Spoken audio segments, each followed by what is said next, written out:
wametufanyia hapa Kenya itakwisha. Sakalika leo.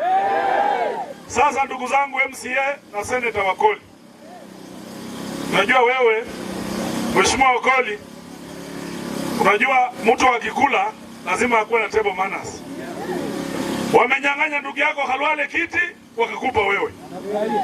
Si mnajua hiyo maneno? Mtu akikula chakula ananyamaza. Wewe saa hii unakula chakula, nyamaza. Sakalika leo. Wewe umeshindwa kuomba Saidi Bungoma hii miaka yote, saa hii ndio unaamuka unatituka. Unaanza kupiga kelele huko yote. Hiyo ni yako nani? Huyu mtu ni mkwasi yangu. Ndio sitaki kuongea mambo yake sana. Senator wa Bungoma, I'm constrained kwa sababu ni mkwasi yangu, sitaki kuongea sana. Lakini hiyo ukora ya Ford Kenya peleka huko.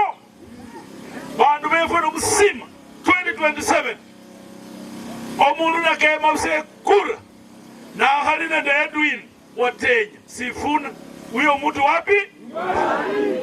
Awe na wale wana. Na sisi hatuna shida na mtu. Hiyo hatuna shida na mtu. Na hiyo vitu hawa Wetana Musalia wanakuwa wanadanganya tutasimama. Tutasimama.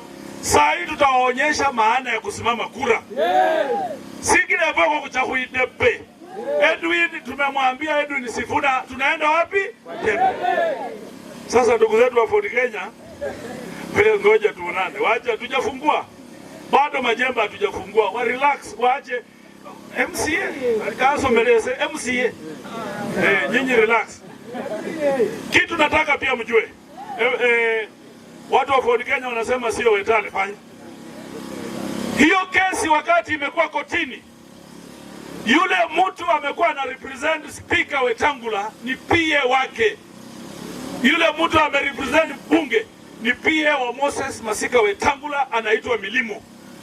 Sasa kama nadanganya, hiyo ni record iko wazi. Enda angalia ruling ya leo, nani alirepresent Wetangula? Ni personal assistant wake. Sasa mwache kusema hiyo. Kama mna Wetangula anamdanganya nyinyi wenyewe, mnataka aambie wananchi nini? Sio ni ukora?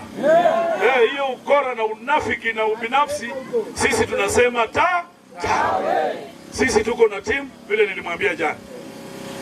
Mbunge wenyu Wanami Wamboka namba 6 mgongoni. Namba 6.